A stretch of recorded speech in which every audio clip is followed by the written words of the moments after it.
आणि सगळं काही चोरल्यानंतर सुद्धा तुम्ही माझ्याकडे एवढ्या गर्दी करून काय बोलायला आलात याचं पहिलं उत्तर द्या, मग मी मला जे बोलायचं ते बोलतो.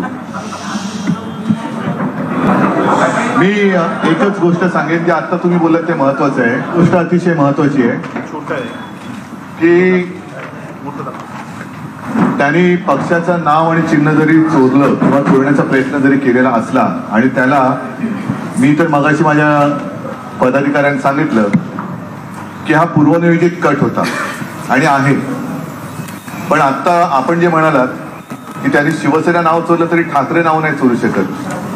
त्याच्यामुळे एका गोष्टीत तर मी नक्कीच भाग्यवान आहे की मी बाळासाहेबांच्या आणि माच्या पोटी जन्माला आलो. ते भाग्य काही त्यांना मिळालेलं नाही आणि ते भाग्य त्यांना दिल्लीवाले काही देऊ शकत नाहीत. कारण दिल्लीवाले किती जरी उठले मातले तरी ती माणसंच आहेत. प्रश्न एवढाच आहे, जे मी काल माझ्या उत्तर भारतीयांच्या एका बैठकीत बोललो की आज ही परिस्थिती त्यांनी शिवसेनेवर लादण्याचा प्रयत्न केलाय. ही परिस्थिती उद्या देशातल्या कोणत्याही पक्षावरती ते आणू शकतात आणि आत्ताच जर का याचा मुकाबला केला गेला नाही तर कदाचित येत्या 2024च्या लोकसभेची जी निवडणूक आहे ती आपल्या देशातली शेवटची निवडणूक ठरू शकेल. कारण त्याच्यानंतर हुकुमशाहीचा नंदाना सुरू होऊ शकतो. हिंदुत्व नक्कीच, आम्ही हिंदुत्व काय सोडलेलं नाही, सोडणार नाही, पण आमचं हिंदुत्व हे राष्ट्रीयत्व आहे. त्याच्यामुळे राष्ट्र प्रथम आणि हिंदुत्वाचा बोथा घालून राष्ट्र गिळायला जर कोणी निघाला असेल तर एक कडवट सच्चा राष्ट्रवादी, आता राष्ट्रवादी म्हटल्यानंतर पुन्हा तुम्ही पवारांशी संबंध नका लावू, राष्ट्रीय हिंदू म्हणून जे या विचाराचे आहेत त्यांनी लढाईला उभं राहिलं पाहिजे. आज एक कार्टून मी तुम्हाला दाखवतोय मुद्दा म्हणून, मिड डे मध्ये छापून आलेलं आहे. आता असं म्हणतात की काही शब्द जे काही काम करू शकत नाहीत किंवा साधलं जात नाही काही असंख्य शब्दांनी, ते एका कार्टून मध्ये साधलं जातं. तर हे मिड डे मध्ये छापून आलेलं कार्टून आहे. सामन्यात नाही, उद्या सामन्यात छापायला सांगितलेले मिड डेची परवानगी घेऊन. आणि त्याच्यात त्यांनी त्या कार्टून मध्ये असं दाखवलेलं आहे, घरफोडी झालेली आहे. इकडे भगवा झेंडा पण दाखवलाय त्यांनी. हे मी काढलेलं कार्टून नाहीये. आणि त्याच्यात तो पोलीस जो आहे तो त्या घरमालकाला सांगतो की he has 2/3 of your assets. That means it all belongs to him. म्हणजे घरफोडी केलेली आहे, दरोडा घातलेला आहे, दरोडा घालून जेवढं काही आपल्या खोक्यात घेता येईल तेवढं घेतलेलं आहे आणि पोलीस त्याला सांगते की याच्या सगळ्या खोक्यामध्ये सगळी तुझी 2/3 पेक्षा जास्त मालमत्ता याच्याकडे चोराकडे, त्याच्यामुळे सगळी उरलेली पण त्याचीच आहे. याला लोकशाही मानायची का? निवडणूक आयोगाने जो काही निकाल दिलेला आहे हा निकाल अत्यंत अयोग्य आहे. कारण घटनाक्रम जो घडलेला आहे त्या घटनेच्या क्रमाप्रमाणे निकाल अपेक्षित आहे. पहिली आम्ही 16 जणांच्या अपात्रतेची जी काही तक्रार केलेली आहे आणि त्याची सुनावणी उद्यापासून सर्वोच्च न्यायालयात सुरू होते आहे. मी मध्ये आपल्याला बोलून सांगितलं होतं की तो निकाल जोपर्यंत लागत नाही तोपर्यंत निवडणूक आयोगाने निकाल देऊ नये. ज्या पद्धतीने निवडणूक आयोगाने निकाल दिलेला आहे तो अयोग्य आहे आणि त्याला आम्ही आव्हान दिलेलंच आहे सर्वोच्च न्यायालयात. आमची विनंती की उद्या त्याची सुनावणी व्हावी. आम्ही अशी प्रार्थना सर्वोच्च न्यायालयाला केलेली आहे. मुद्दा काय येतो की 2/3 हे कधी घडले? ते एका संख्येने गेलेत का? तर गेलेले नाहीत. 16 जण आधी गेलेत, त्यांची अपात्रतेची केस ती तिकडे दाखल आहे. त्याच्यानंतर मला वाटतं 23 जणांच्या अपात्रतेची आम्ही एक तक्रार केलेली आहे, ती केस चालू आहे. त्याची टोटल मारून जर 2/3 करणार असाल तरी सुद्धा घटनेमध्ये असं लिहिलेलं आहे की 2/3 ना कुठल्या तरी पक्षामध्ये विसर्जित व्हायलाच पाहिजे. ते विसर्जित झालेले नाहीत. त्याच्यामुळे ते घटनेच्या नुसार जे काही घटनातज्ञ माझ्याशी बोललेत त्यानुसार ते अपात्र ठरवले गेलेच पाहिजेत. अशी एक घटनेच्या मध्ये जी काही नमूद केलेली कलम आहे त्यानुसार जे लिहिले त्याप्रमाणे हे व्हायला पाहिजे. आता त्याच्या आधी निवडणूक आयोगाने ही घाई करण्याची काय गरज होती?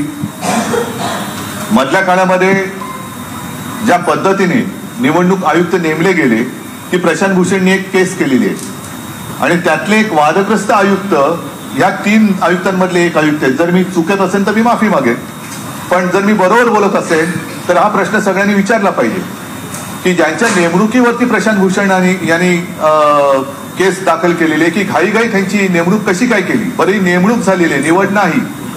म्हणजे आपल्या लोकशाहीचं सर्वात मोठं एक दुर्दैव असं आहे की पक्षांतर्गत लोकशाही पाहिजे, पक्षांतर्गत निवडणुका पाहिजेत, देशात निवडणुका पाहिजेत. सगळ्या गोष्टी जर निवडणुकीने होत असतील आणि निवडणूक आयुक्त मात्र नेमणुकीने होत असेल तर मग लोकशाहीचा मूळ जो गाभा आहे तोच पुढे तर धोक्यात येतोय. जसं सर्वोच्च न्यायालयाचं ते कॉलेजियम आहे किंवा की काय त्याला एक शब्द आहे मराठीमध्ये न्यायवृंद, त्याच्यावरती आता आक्षेप घेतला गेला होता केंद्रीय कायदा मंत्र्यांनी रिजिजू आणि लोकसभेच्या अध्यक्ष राज्यसभेच्या सभापतींनी. पण न्यायमूर्ती खंबीर राहिले म्हणून सरकारला बॅकफुटला जावं लागलं. म्हणजेच काय की निवडणूक आयुक्त आम्ही आमचे चाकर असतील तेच नेमणार, न्यायालयामध्ये सुद्धा आमची चुकमत चालणार. अशा पद्धतीने जर का केंद्र सरकार जाऊ इच्छित असेल आणि जायला त्यांनी सुरुवात केली असेल तर एका गोष्टीबद्दल मला नक्कीच समाधान आणि आनंद व्यक्त करायचा आहे की ह्या त्यांच्या जी काही एक बेधुंदी होती त्याला सर्वोच्च न्यायालयाने चाप लावला. म्हणून आम्ही तुमच्याच माध्यमातून आणि प्रसिद्धी प्रिंट मीडियातून वाचलं की सर्वोच्च न्यायालयाच्या ठामपणापुढे केंद्र सरकारला माघार घ्यावी लागली. जर सर्वोच्च न्यायालय उद्यापासून सुनावणी घेतच आहे आणि त्या सुनावणीचा निकाल काय लागू शकतो हे घटनातज्ञांनी सांगितलेलं आहे. म्हणून कुठेतरी गुंतागुंत वाढावी म्हणून घाईघाईने निवडणूक आयोगाने हा निकाल तर दिला नाही ना, तीच शक्यता मला जास्त वाटते. कारण आजपर्यंत मला नाही आठवत असं कुठे झालंय की एखाद्या पक्षामध्ये वाद निर्माण झाल्यानंतर चिन्ह गोठवलं जातं, नाव गोठवलं जातं. जे नाव आणि चिन्ह आमचं अंधेरीच्या पोटनिवडणुकीचं निमित्त सांगून गोठवलं गेलं होतं. मग मला कुठे मुखवटा घालण्याची गरज नाही. मी सरळ शिवसेना उद्धव बाळासाहेब ठाकरे या नावाने आणि मशाल चिन्ह घेऊन निवडणूक लढली. आमच्या पक्षाने ती निवडणूक जिंकली. ज्यांनी घाईघाई ते चिन्ह गोठवून घेतलं होतं त्यांनी आणि त्यांच्या राजकीय जे कोण त्यांनी म्हणतात, कारण काल मला वाटतं कोणतरी म्हणाले की अमित शहा त्यांना वडिलांसारखे आहेत. आता किती लोक त्यांना वडिलांसारखे वाटतात मला माहित नाही, माझे वडील तर ते चोरतातच आहेत. तर त्यांनी निवडणूक ती लढण्याची हिंमत पण नाही दाखवली. अशा पद्धतीने ह्या सगळ्या गोष्टी घडताना कुठेही जे मी तुम्हाला सांगत होतो की जसं पूर्वी काँग्रेसमध्ये सुद्धा वाद झाला होता इंदिराजींच्या वेळेला, तेव्हा सुद्धा सिंडिकेट आणि इंडिकेट असे 2 गट स्थापन केले गेले. त्यांचं मूळ एक पहिल्यांदा मला वाटतं आधी काय होतं, बैल जोडी एक होती, त्याच्यानंतर गाय वासरू होतं. तेव्हा गाय वासरू नका विसरू ही घोषणा गावोगावी खेडोपाडी गेली होती. ते गाय वासरू हे चिन्ह गोठवलं गेलं. मग इंदिराजींनी हात घेतला आणि मग ती हातची सफाई इतके वर्ष सगळ्यांनी बघितली. समाजवादी पार्टीच्या मध्ये जेव्हा हा वाद झाला होता त्यावेळेला समोरचे जे होते त्यांनी मला वाटतं तो दावा दिलाच नाही, कोर्टात ते गेलेच नाही. त्याच्यामुळे ते नाव आणि चिन्ह अखिलेशला मिळालं.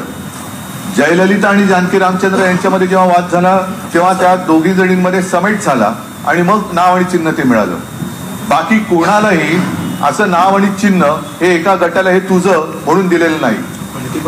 पंटी पण गोठवली नाही त्यांनी, मला वाटतं त्यांनी बदलली. ती पंटी विजली त्यांची, लोकांनीच विजवून टाकली. कारण तेव्हा त्यांची डिपॉझिट जात होती. हा मुद्दा मी बोलवलं तेवढं तुम्ही मध्ये ती पंटी घुसवलीत. चिन्हाच्या बाबतीतच जे मी सांगत होतो तुम्ही मध्येच गडबड करून टाकली माझी, काहीतरी ती लिंक तोडली तुम्ही माझी. दुसरा पण आधी हे काय सांगत होतो, वेगवेगळ्या असे वाद झाले तेव्हा जानकी रामन आणि दिलं नाही, कुणाला चिन्ह कुणाला दिलं नाही आणि पक्ष दोन्ही काँग्रेस. नाही थांबा, आता मध्ये बोलू नका कोणी. आता मधल्या काळामध्ये जेव्हा या वादाची सुरुवात झाली हे मी परवाच्या प्रेस कॉन्फरन्समध्ये सुद्धा बोललो की निवडणूक आयोगाने आम्हाला शपथपत्र सादर करायला सांगितले, प्रतिज्ञापत्र, मग सदस्य संख्या दाखवा. आता त्याच्यामध्ये 4-6 महिने गेले. मधल्या काळामध्ये बातम्या पण अशा आल्या की शिवसेनेने बोगस शपथपत्र दिली. तिथे क्राईम ब्रँचचे पोलीस हे ठिकठिकाणी गेले आणि त्यांची शपथपत्र तपासली आणि त्याच्यामध्ये असत्य असं काहीच नाहीये, ही शपथपत्र योग्य आहेत असाही दाखला त्यांनी दिला. मी तर लोकांना, माझ्या पदाधिकाऱ्यांना घरी बोलून सांगितलं होतं की कागदाची लढाई आहे. कागदाची लढाई आपल्याला कागदाने लढावी लागणार. तुम्हाला पदाधिकाऱ्यांना शपथपत्र द्यावी लागतील. 100 रुपयाच्या स्टॅम्प पेपरवरती आपण ती शपथपत्र दाखल केली. त्यांनी सांगितलेल्या फॉर्मॅटमध्ये ती आम्ही दाखल केली. गठ्ठेच्या गठ्ठे, तेव्हा पाऊस पण होता, त्या पावसामध्ये सुद्धा ट्रेननी आम्हाला तिकडे न्यावे लागले.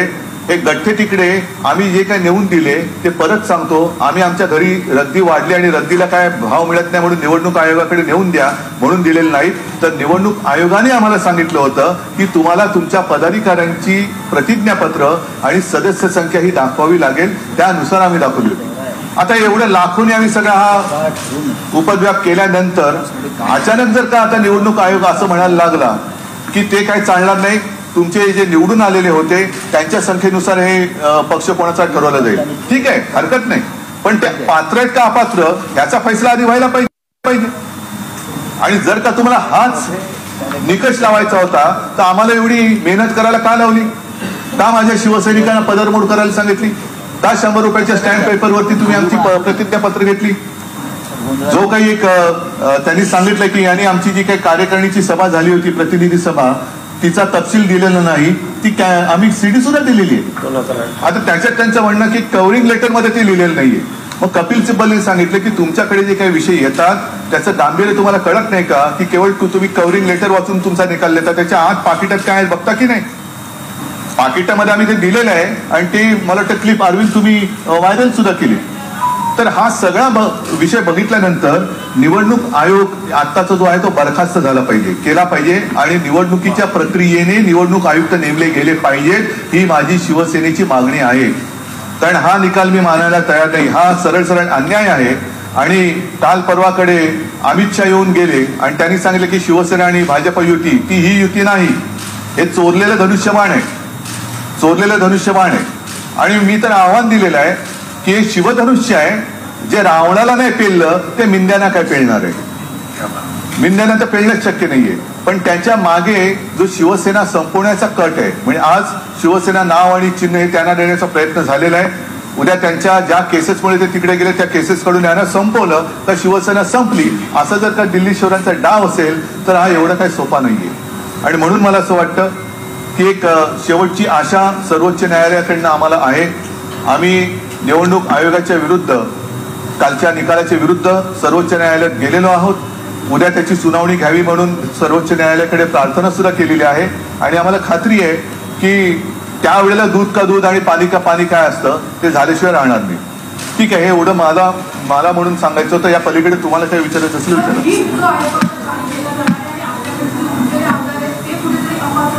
अजिबात होऊ शकत नाही. कारण याच्यामध्ये ज्या वेळेला 2 गटांना मान्यता दिली गेली त्यावेळेला दोन्ही गट आहेत हे मान्य केलं गेलेलं आहे. त्याच्यानुसार त्यांना ते नाव आणि चिन्ह, आम्हाला नाव आणि चिन्ह वेगळं दिलं गेलं. जो प्रश्न होता मूळ नाव आणि चिन्ह हे कोणाचं, ते तसं त्यांनी देता कामा नये, तसं ते देऊ शकत नव्हते. ती सगळी खातरजमा केल्याशिवाय आम्ही त्याला चॅलेंज दिलेलं आहे. पण त्या गटाला त्यांनी ते नाव आणि चिन्ह दिलेलं आहे. आमच्या गटाचा आणि त्या गटाचा संबंध नाही. आता 28 तारखेनंतर हे चिन्ह जे आहे ते तेवढीच मुदत राहणार आहे. पक्षाचं नाव देखील तेवढीच मुदत राहणार आहे. तुम्हाला ठीक आहे. नवीन नाव सुद्धा मुळामध्ये पहिल्या प्रथम आम्ही सर्वोच्च न्यायालयात या आदेशाला आव्हान दिलेलं आहे. त्याच्यामुळे 2-3 दिवसात ते काय निर्णय देतात हा पण एक महत्वाचा विषय राहील. आणि स्थगिती दिल्यानंतर शेवटी नाव आणि चिन्ह हे आम्हाला सुद्धा आमचं जे आत्ता तात्पुरतं जे काय आहे ते पुढे हे करण्यासाठी मागणी करावीच लागेल. ते त्यांनाही करावी लागेल. त्यांचं जे काय तात्पुरतं नाव आणि चिन्ह आहे ते त्यांच्यासाठी त्यांनाही मागणी ती करावी लागेल. या दरम्यानच्या काळात ते अपात्र ठरले तर काय होणार त्यांचं, हा पण प्रश्न आहे. मग ते 40 लोक अपात्र होतील.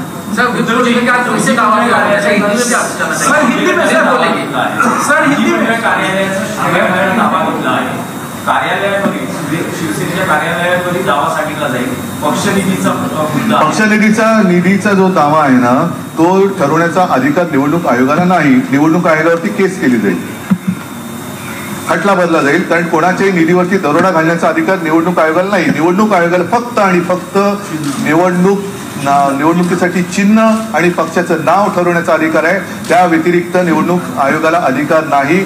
निवडणुका देशात घेणं हा अधिकार त्यांचा आहे. पक्षांतर्गत लोकशाही जिवंत आहे की नाही हे बघण्याचा अधिकार आहे. पण हे तुझं निवडणूक आयोग म्हणजे काही सुलतान नाहीये. मला शरद पवारांचा तर आलाच होता, ममता बॅनर्जींचा आला होता, नितीश कुमार माझ्याशी बोलतात की जरा माझी चुकामुक झाली. अनेकांचे फोन येत आहेत, मी त्यांच्याशी बोलतोय. आणि मला असं वाटतं की हे जे प्रकरण आहे हे प्रकरण आता देशभर पेटेल. कारण आज एका पक्षावरती पाळी आणल्यानंतर उद्या सुद्धा बाकीचे पक्ष याच पद्धतीने ते संपवतील की काय ही भीती नागरिकांच्या मनात आहे. आणि मग देशातली लोकशाही जिवंत ठेवायची असेल तर ती लोकशाही 150 वर्षांच्या इंग्रजांच्या गुलामगिरीनंतर फक्त 75 वर्षच देशात शिल्लक राहिली होती का असा प्रश्न आपल्याला भावी काळ विचारेल. चुनाव आयोग को बर्खास्त कर देना चाहिए, चुनाव आयोग की नियुक्ति नहीं होनी चाहिए, उसमें भी चुनाव होना चाहिए. अगर चुनाव आयोग जिसको कहा जाता है वो ही अगर उसकी नियुक्ति की जाए तो चुनाव आयोग का है. इसलिए मैं कहता हूं कि वो बर्खास्त करना चाहिए. हमारा विश्वास बिल्कुल नहीं है. इसके पहले भी ईवीएम वगैरह सारी चीजों पर हमने हमारी आशंका जताई थी, आज भी सारे लोग जता रहे हैं. और मैं तो मानता हूं कि इसको तुरंत बर्खास्त करना चाहिए और जो भी सुनवाई है सुप्रीम कोर्ट में होनी चाहिए. हाँ तो हिंदी में बात कर रहा हूँ ना, करने दो. बड़ा बयान दिया है, उन्होंने कहा है कि पिछली बार हम लोगों ने 42 सीटें जीती थी, अब हमारा टारगेट 48 सीटें जीतने का. पूरे देश में मेरी शुभकामनाएं उनको. वो अमित शाह जी ने कहा 48 सीट तो पूरे देश में है, 48 सीट भी उनकी आई तो मेरी शुभकामनाएं उनको. ये देखो जो देश की जनता है ना वो एकदम निस्वार्थीपणाने आणि प्रामाणिकपणाने बघत असते. याच्यामध्ये जर का असे लोकशाहीचं वस्त्रहरण करणारी लोक पुढे येत असतील तर लोक मला नाही वाटत त्यांना थांबेल. कोणी भगतसिंग कोश्यारी आता देहरादूनला जाऊन त्याला मन आहे, त्यांचं म्हणणं आहे की उद्धव ठाकरे खूप सज्जन व्यक्ती आहे, संत आहे. अरे वो तो संत आहे. शकुनी मामा त्यांच्या कुंभमधून ते फसलेले होते असे त्यांचे आमदार आम्हाला सांगत होते.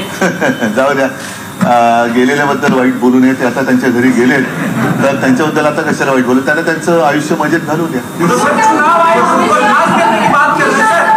आयोग को बर्खास्त करने की बात कर रहे हैं तो चुनाव प्रदेश में कैसे होगा? विप पत्र नहीं, चुनाव आयोग बर्खास्त करके ऐसे छोड़ देने के लिए मैं नहीं कह रहा हूँ. चुनाव आयोग के भी चुनाव होने चाहिए. जैसे एक न्यायवृंद की हमने बात की, जिस तरीके से सुप्रीम कोर्ट के जज नियुक्त किए जाते हैं उसी तरीके से कुछ एक यंत्रणा होनी चाहिए. मेरे मन की बात कुछ भी मैं करूं नहीं चलेगी, मेरी मर्जी नहीं चलेगी. सर एक सवाल था हिंदी में भी कि जो बलगाम विधायक है और जो विप की जो बात है उसको लेकर कहीं तो शंका है, उसको एक क्लैरिटी चाहते हैं. उनका दावा है कि विप लागू होगा. बिल्कुल नहीं होगा, बिल्कुल नहीं होगा. क्योंकि जब से विवाद शुरू हुआ तब चुनाव आयोग ने 2 गुट को मान्यता दी.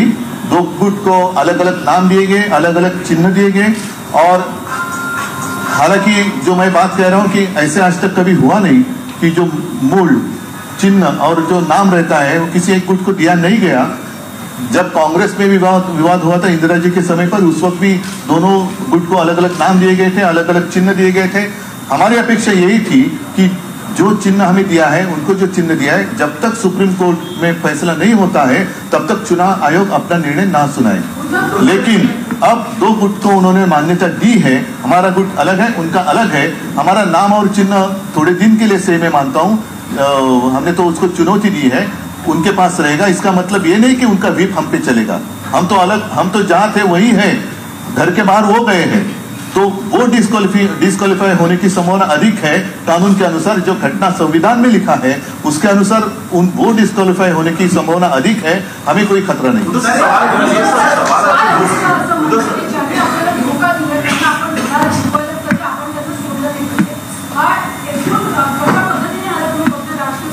हे त्यांच्या मनातले जो काही डाकूपणा आहे तो समोर आलेला आहे. कारण दगा त्यांनी दिलेला आहे, मी नाही. मला त्यांनी ढकललेलं आहे. 2014 युती मी नव्हती तोडली, 2014 युती त्यांनी तोडली होती. 2019 सुद्धा 2.5 वर्षाचं एक आमच्यात जो करार झाला, जे मी खुलेआम शपथ घेतली, माझ्या आई वडिलांची शपथ घेतली, त्यानुसार जर झालं असतं तर आज हे सन्मानाने झालं असतं. दगा त्यांनी दिलाय, मी नाही. आणि त्याच्यामुळे ते जे बोलले ज्यांना दगा दिले त्यांना धडा शिकवायचं हे बरोबर आहे. ज्यांनी दगा दिले त्यांना लोक धडा शिकवतील. उसे लेकर के कहीं ना सवाल वो किसके पास रहेगा? शिवसेना शाखा मुंबई में हो या पूरे महाराष्ट्र में हो, उसे लेकर के पहले कल हमने जो चुनौती दी है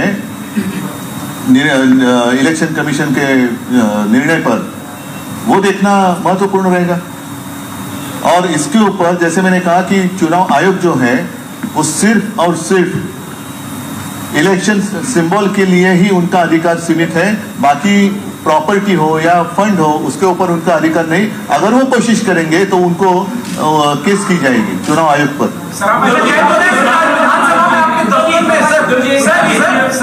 एक मिनिटाचं राख. एक राजकीय विश्लेषण असं केलं जातं की 2019 मध्ये तुम्ही मोदी शहाशी राजकीय शत्रुत्व घेतलं, काँग्रेस एनसीपी बरोबर गेला, महाविकास आघाडीचे मुख्यमंत्री झाला, त्याची मोठी राजकीय किंमत तुम्हाला मोजावी लागली. हे तुम्हाला वाटत असेल, पण कदाचित उद्याचा जो काय काळ आहे त्याच्यामध्ये यांचे चेहरे तर कळले, मुखवटे तर कळले. ज्यांना 25-30 वर्ष आम्ही आपलं म्हणून जपलं, अगदी मोदी आणि शहाना सुद्धा ज्या शिवसेना प्रमुखांनी वाचवलं, त्यांची नियत ती लोकांना कळावी, त्याच्यासाठी तरी घडलं असेल. ते काय आहे खरं हिंदुत्व काय आहे हे लोकांना कळलं पाहिजे, म्हणूनच कदाचित त्या घटना घडल्या असतील.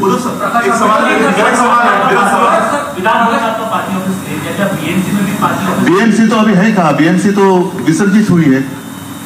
और बीएमसी हो या विधानसभा हो, विधानसभा में ठीक है थोड़े दिन के लिए मान सकता हूँ जब तक वो निकाल नहीं आता, लेकिन बीएमसी में आज कोई पार्षद है ही नहीं, तो किस आधार पर आप चुनाव के लिए पार्टी के लिए ऑफिस देंगे? संख्या पर दिए जाते हैं ना, संख्या पर दिए जाते हैं. तो आज पार्षद ही नहीं है, तो बीएमसी का ऑफिस क्यों दिया जाए उनको? अगर वो भी देंगे तो गुनाह होगा वो. क्योंकि क्या आधार क्या है इनके पास? भले वो कहते हैं कि आज ठीक है, मैं मानता हूं कि कुछ विधायक और हमारे सांसद उनके पास है, लेकिन आज के वो सांसद और विधायक है, कारपोरेटर्स कहाँ हैं? तो उनके बाथरूम के आसपास उनको जगह अगर देते हैं ठीक है, क्योंकि उनके पास पार्षद नहीं है, पार्षद ही नहीं है, इसलिए तो ऑफिस सील किए गए हैं. तो सील इनके लिए खोल लेंगे वो.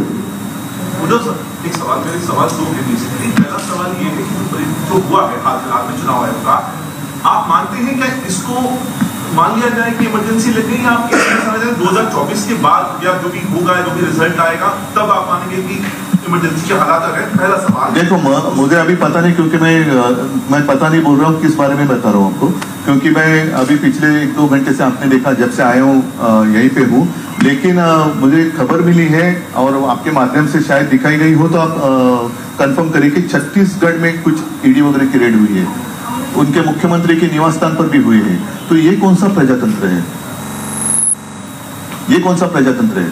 अच्छा, वैसे अगर देखा जाए तो यूएस में उनके प्रेसिडेंट के ऊपर भी रेड पड़ी थी. तो इतनी डेमोक्रेसी क्या आपको मंजूर है? अगर डेमोक्रेसी आप मानते हैं और इसमें डेमोक्रेसी का हिस्सा मानते हैं, तो फिर यूएस की डेमोक्रेसी आपको मंजूर है क्या? और नहीं है तो फिर इसको तानाशाही कहना चाहिए क्या? तो पिछले 3 दिनों में आप तमाम अपने कार्यकर्ताओं से मिले, पार्टी लीडरशिप में भी आपके साथ खड़े हुए हैं. चुनाव चिन्ह जाना, पार्टी का नाम जाना, गया नहीं है, चुराया है. एक सेंस आपने फील करने की कोशिश की होगी. एक डैमेज, क्या आपको एक लीडर के तौर पे एक डैमेज होता हुआ यहाँ पर चुनावों को ध्यान में रखकर, या आपने जनता के बीच में जाने को लेकर एक हल्का सा एक डर, एक जहन में किसी भी तरह का कोई ख्याल इस तरह का आपको अभी तक देखने के लिए मिला? डर तो जरूर हुआ, क्योंकि जिन लोगों को हमने अपना माना, मित्र तो ठीक है, वो मित्र तो थे ही नहीं, लेकिन हमने हमारे परिवार के लोगों को जैसे हम संभालते वैसे हमने संभालने की कोशिश की. उन्होंने अपनी जो कहते हैं कि राजनीति में मां शिवसेना, उसकी हत्या करे, उसका दर्द जरूर है. हत्यारा कोई और नहीं, वो हमारे घर का ही निकला, वही हमें दर्द है. और उसको उसी को सुपारी दी गई, उसका है हमें दर्द. महाविकास आघाडी सोबत जाणार असेल तर आम्ही पुन्हा एकदा 1 लाख सुरूची भूमिका घेऊ. ठीक आहे, त्यांच्याशी बोलून ना मी. हा, सगळ्या घटना घडत असताना राज्यातल्या शिवसैनिकांशी संवाद साधण्यासाठी काही दौरा किंवा काही जरूर तुमच्या माहितीसाठी सांगतो. मगाशी सगळे माझे राज्यातले पदाधिकारी आले होते आणि त्यांच्यासमोर पहिले आमच्या ज्या काही टीम्स आहेत त्या टीम्स आता 25 तारखेपासून राज्यात पूर्ण गावोगावी जातील, शिवसैनिकांशी संवाद साधतील. माझ्या सुद्धा सभा आता पहिली 5 तारखेची सभा जाहीर होईल, त्याच्यानंतरची सभा जाहीर होतील आणि मी सुद्धा फिरणार आहे, राज्यामध्ये सभा घेणार आहे. आणि साहजिकच आहे, ज्या ज्या लोकांना हे पटलेलं नाहीये असे असंख्य लोक ज्यांचा शिवसेनेशी संबंध नाही त्यांचे ते फोन करून सांगतायत. विशेष म्हणजे अमराठी लोक याच्यामध्ये आहेत, त्याच्यामध्ये काही मुस्लिम लोक आहेत, त्याच्यात काही ख्रिश्चन लोक आहेत. हे सगळे लोक आज जे काही घडतंय हे आम्हाला मान्य नाही आणि आम्ही तुमच्या सोबत आहोत असं मला येऊन भेटून किंवा फोनवरती मेसेज करून सांगतात. तर त्या सगळ्यांना मी संपर्कात मी त्यांच्या आहे आणि प्रत्यक्ष सुद्धा बाहेर पडणार. सामान्य शिवसैनिकांच्या भावना दुखावल्यात, मात्र ते आक्रमक आहे, पण आपण कुठेतरी त्यांना थांबवत आहेत, त्यामुळे ते शांत आहेत असं लोक त्यांचा प्रयत्न हाच आहे की देशात अराजक आणायचा. शांततेने चाललेला हा जो काही देश आहे त्याच्यामध्ये एकमेकाला लढवत ठेवायचं आणि आपली पोळी भाजायची, हा ज्यांचा प्रयत्न आहे तो प्रयत्न मला साध्य होऊ द्यायचा नाही.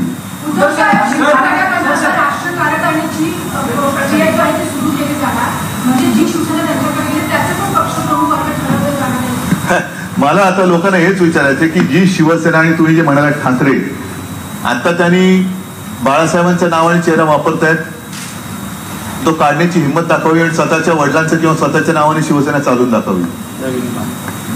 त्यांनी ठाकरे नाव काढावं. या शिवसेना घेताय ना, तुमचं स्वतःचं नाव तिकडे पक्षप्रमुख म्हणून किंवा शिवसेना प्रमुख म्हणून लावा किंवा तुमच्या वडिलांचं नाव लावा आणि शिवसेना चालवा. माझं आव्हान आहे त्यांना.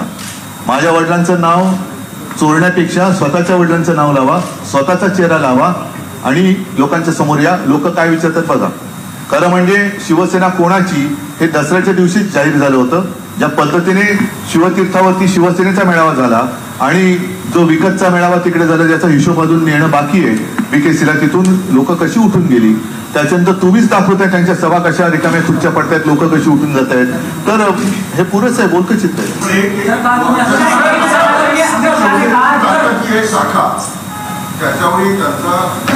शाखा म्हणजे ऐका, एक मिनिट ती एक कुठल्या तरी यांची विकासकाची जाहिरात होती. घर म्हणजे केवळ 4 भिंती नाही, तसंच आहे ते. केवळ मुंबई नाही, महाराष्ट्र नाही तर संपूर्ण देश वाचवायचा. आगामी काळामध्ये नाही, मला म्हणजे मी सगळ्यांना आपल्याला म्हणून म्हटलं की मला म्हणजे प्रत्येक नागरिकाने हा विचार केला पाहिजे की मला आता देश वाचवायचा आहे. ठीक आहे ना, भविष्य बघणाऱ्यातलं मी नाहीये. मी जे आहे वर्तमान त्याच्याप्रमाणे चालतो, वर्तमानपत्र चालवतो, त्याच्यामुळे भविष्यपत्र नाही चालवतो.